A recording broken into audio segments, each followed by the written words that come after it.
Dans cette vidéo, on va voir des exercices qui ont lien avec les combinaisons. Premier exercice, dans une course avec 20 chevaux, combien y a-t-il de tiercés dans le désordre possible? Donc en fait, c'est le nombre de podiums sans tenir compte de l'ordre d'arrivée. Deuxième exercice, on tire 5 cartes d'un jeu de 52 cartes. Quel est le nombre de mains possibles? De mains avec un carré, de mains avec un brelan, de mains avec deux as et deux cœurs. Troisième question, dans une urne, il y a 6 boules rouges, 5 boules noires. On tire simultanément 4 boules de l'urne. Quelle est la probabilité d'avoir 2 boules rouges et 2 boules noires? Et pour terminer, quel est le nombre d'anagrammes du mot AABBB en comptant le mot lui-même? Donc je vous laisse réfléchir et je vous donne les corrections. Alors, dans une course avec 20 chevaux, nombre de tiercés possibles sans tenir compte de l'ordre. Donc si on ne tient pas compte de l'ordre,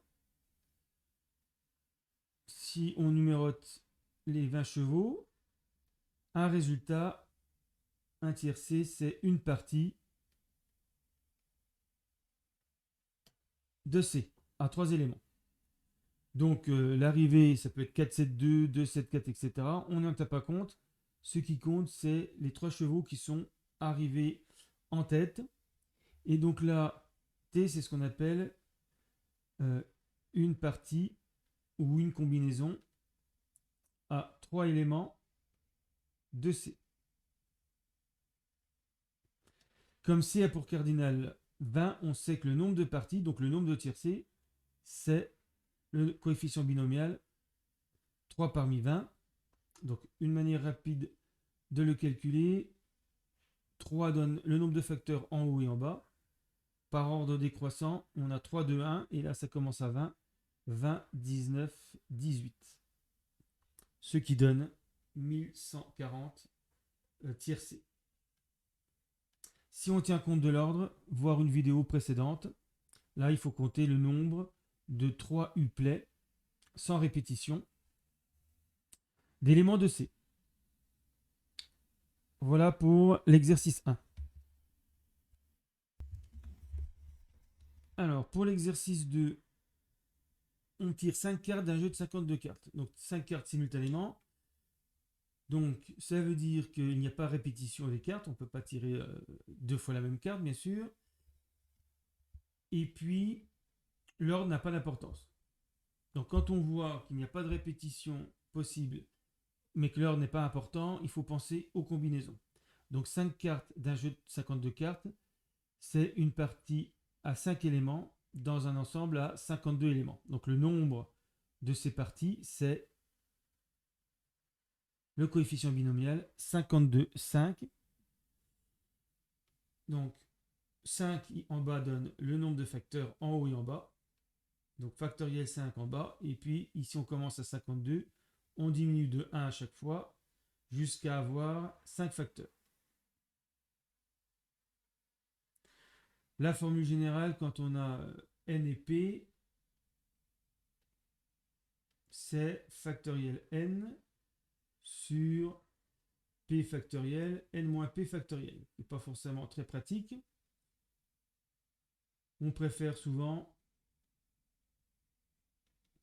donc en haut c'est n par n moins 1 par n moins p plus 1 sur factoriel p, p par p moins 1, etc.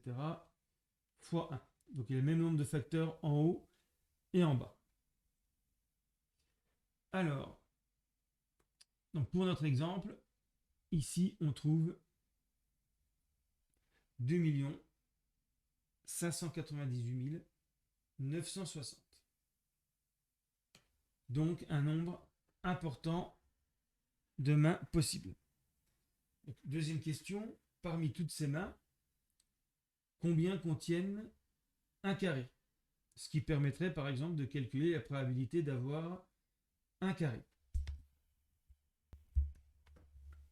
Alors pour avoir un carré, il faut 4 cartes identiques et puis une cinquième carte qui sera forcément différente. Alors, le carré, ça peut commencer, ça peut être un carré de 2, un carré de 3, etc. jusqu'à un carré d'as.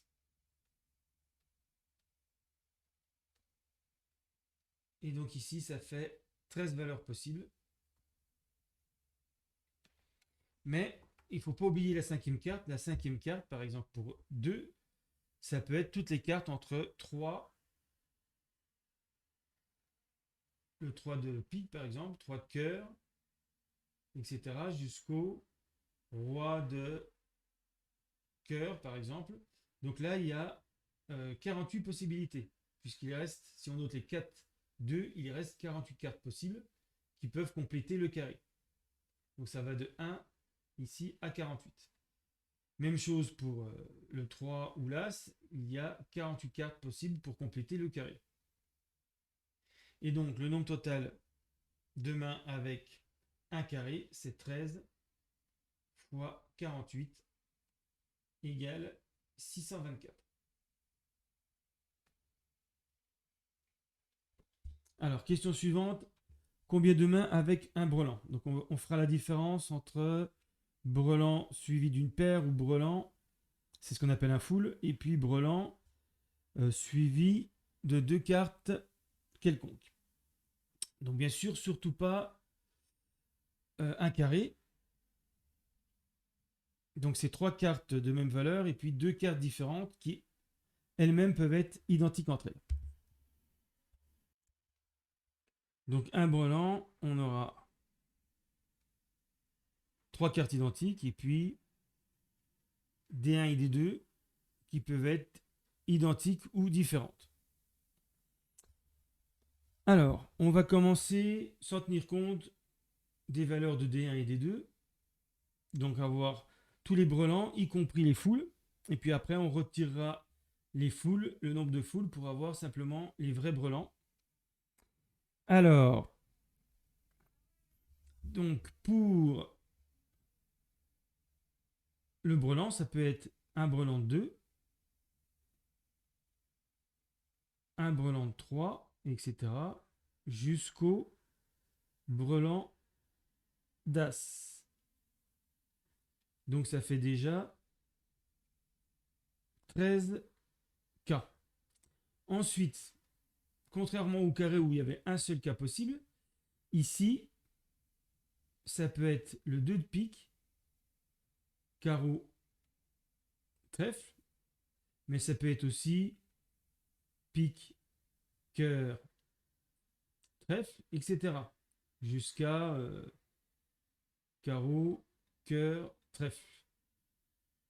Et en fait, il y a 4 cas. Donc il me manque. Donc j'ai fait pique, pique.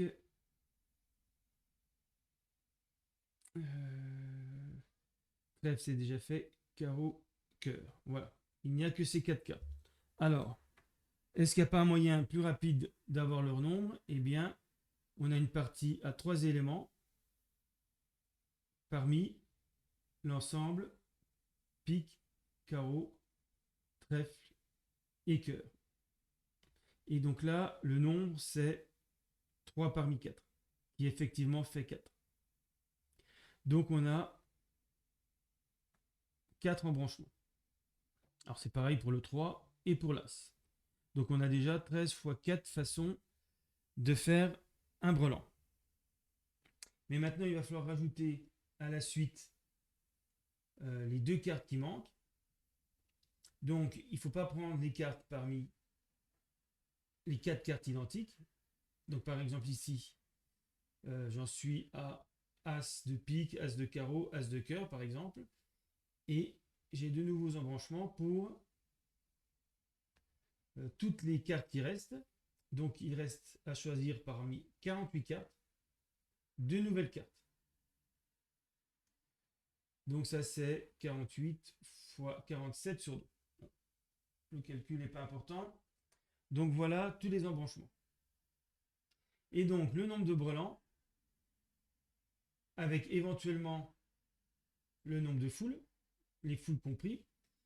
c'est 13 fois 4 fois, donc 4 c'est ceci, fois 42 parmi 48, c'est 48 fois 47 sur 2 fois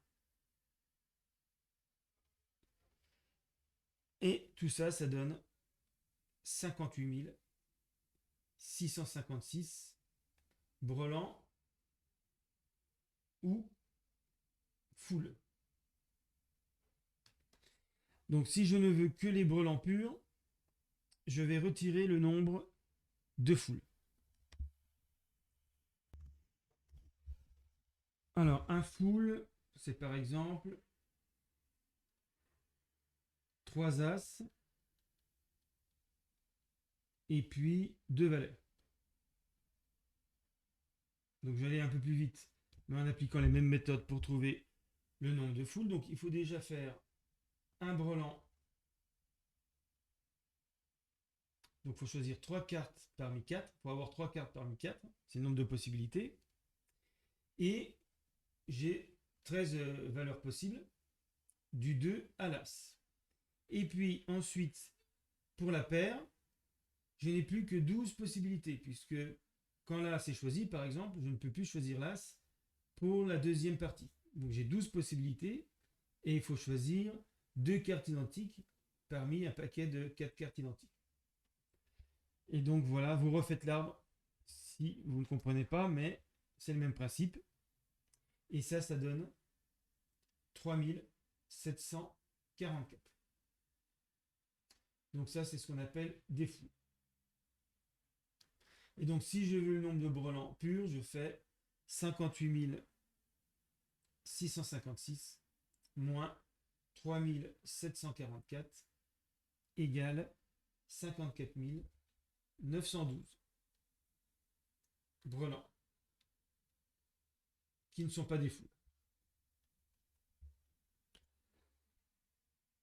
Dernière question. Nombre de mains avec 2 as et 2 cœurs. Donc là, il va falloir faire attention à ne pas compter plusieurs fois les mêmes mains. Donc il faut décomposer en deux sous-parties.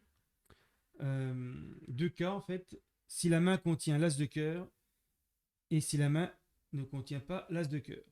Donc, premier cas, donc 2 as non cœur.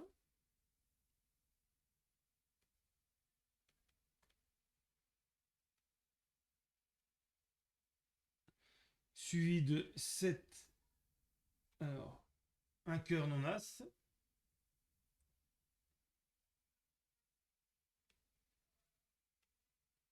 Une autre carte cœur non as. Et puis là, une dernière carte, ni as, ni cœur. Et puis, on aura un deuxième cas où on a l'as de cœur.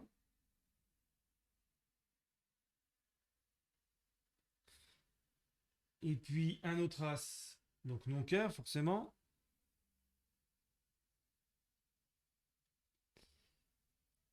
Un cœur non as. Ce qui fait qu'on a déjà nos 2 as et nos 2 cœurs. Et donc, il faudra rajouter ni as,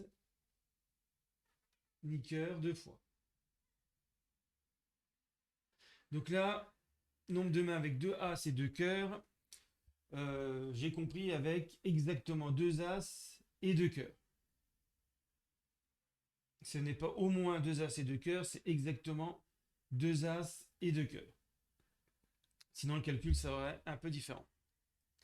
Alors, pour le premier, il va falloir choisir des as non cœur. Donc, il y en a 3. Donc, il faut choisir 2 as non cœur parmi 3. Ensuite, ici, il faut choisir 2 cœurs non as. Donc, il y a 12 cartes qui sont cœur non as. Donc, il faut en choisir 2 parmi 12. Et puis, une dernière carte qui n'est ni as, ni cœur. Alors, dans un jeu de 52 cartes, il y a 36 cartes qui ne sont ni des as, ni des cœurs. Ensuite, on va ajouter le deuxième cas. Donc, on a l'as de cœur qui est imposé. Ensuite, un as non cœur, donc il y a un choix parmi trois. En fait, il n'y a que trois choix. Ensuite, un cœur non as. Donc, un cœur parmi 12 cartes qui sont cœur mais non as. Et ni as ni cœur. Donc, il faut choisir deux cartes parmi les 36 restantes. Donc, voilà le calcul. Donc là, on a bien deux ensembles qui sont disjoints. On n'a pas compté en commun, il n'y a pas de main commune entre ces deux parties. Donc on ajoute sans problème ici. Alors, le calcul donne 29 808. Donc il y a 29 808 mains avec deux as et deux cœurs exactement. Troisième exercice, donc on a dans une urne 6 boules rouges et 5 boules noires. On tire 4 boules de l'urne. Quelle est la probabilité d'avoir 2 boules rouges et 2 boules noires? Donc déjà, on va calculer le nombre de tirages possibles. Donc on tire 4 boules parmi 11. Donc voilà le nombre total de tirages possibles. Ça donne 330. Alors si on fait le calcul, ça fait donc toujours le même calcul, 11 x 10 x 9 x 8 sur 4 x 3 x 2 x 1. Donc 330 tirages possibles. Et parmi tous ces tirages, on va compter ceux qui comportent 2 boules rouges et 2 boules noires. Alors pour avoir 2 boules rouges et 2 boules noires, il faut avoir choisi 2 boules rouges parmi les 5, les 6 qui sont proposés, qui sont dans l'urne. Donc ça, c'est le nombre de cas possibles pour avoir 2 boules rouges. Et puis, il faut maintenant aussi 2 boules noires. Donc à chaque choix des 2 boules rouges, vous avez 2 parmi 5 choix des boules noires. Et donc ça se combine, on peut faire un arbre, et donc il faut faire le produit. Voilà, alors il faudrait les numéroter si on voulait faire l'arbre. Voilà, donc pour composer notre tirage avec 2 boules rouges et 2 boules noires, eh bien il faut faire R1, R2, etc. jusqu'à R5, R6. Ça, c'est toutes les possibilités pour avoir 2 boules rouges. Et donc le nombre ici, c'est 2 parmi 6. Puisqu'on choisit 2 boules parmi 6 boules rouges.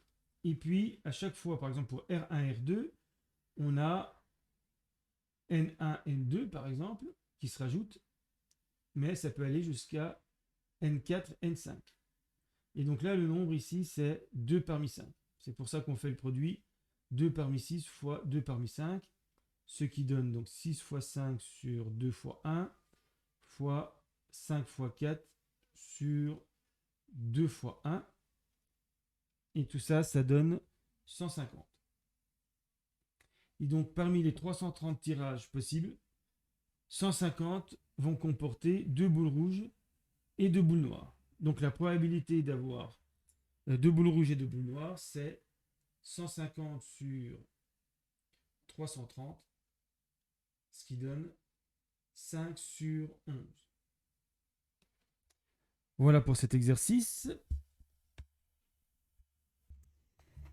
Quatrième exercice, quel est le nombre d'anagrammes de AA, BBB?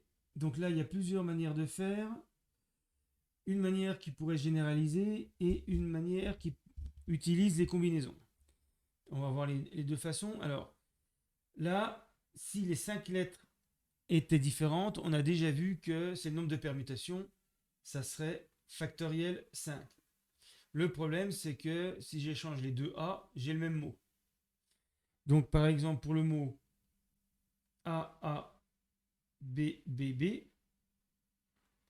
supposons que je compte factoriel 5, c'est comme si je faisais A1, A2, B1, B2, B3. 5 lettres différentes.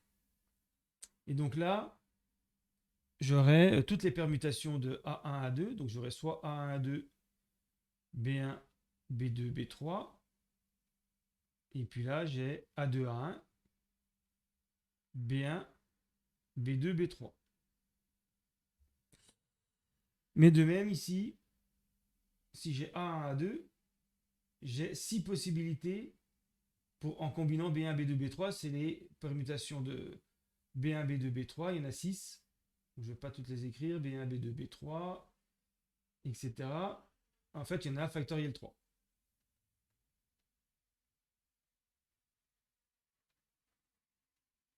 Donc là, factoriel 3. Et ici, en fait, c'est factoriel 2.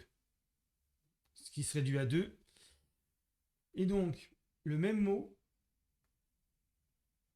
si on considère que toutes les lettres sont différentes, donne lieu à 2 factoriels multipliés par 3 factoriels anagrammes. Et ça, c'est valable pour n'importe quel mot. Même si j'ai B, A, B, A, B. Si je considère que A et B, A1 et A2 sont différents, B1, B2, B3, je vais me retrouver avec 2 factoriels fois 3 factoriels anagrammes. Donc ici à la fin, je vais avoir factoriel 5 anagramme, mais il faut diviser pour tenir compte des valeurs identiques, des lettres identiques par factoriel 2 et factoriel 3. Pour n'avoir ici que le nombre véritable d'anagrammes. Donc c'est une première manière de faire. Et qui peut généraliser. Si vous avez une troisième lettre, AA, BBB et puis 4C, eh bien vous divisez encore par factoriel 4. Puis vous mettez ici en haut le nombre de lettres au total. Alors, on va voir la méthode avec les combinaisons. Alors, l'anagramme AABBB, on peut coder chaque rang par un numéro. Et donc ici, on va considérer par exemple qu'on ne s'occupe que des lettres A. La position des lettres A, c'est 1, 2. Pour cet anagramme, A, B, B, A, B, la position c'est 1, 4. C'est pareil que 4, 1. Donc, c'est bien une partie. Donc, ici, pour coder l'anagramme, il suffit de prendre une partie à 2 éléments de l'ensemble 1, 2, 3, 4, 5. Si je prends par exemple la partie 3, 4, ça correspond à l'anagramme BB A B. 1, 2, 3, 4, 5. Et donc il y a autant d'anagrammes que de parties à 2 éléments dans l'ensemble à 5 éléments, c'est-à-dire 2, 5. Donc ça donne exactement le même résultat que tout à l'heure. Donc là, on va pouvoir faire le calcul. 5 fois 4 sur 2 fois 1, ce qui donne 10. Et donc il y a 10 anagrammes du mot AABBB.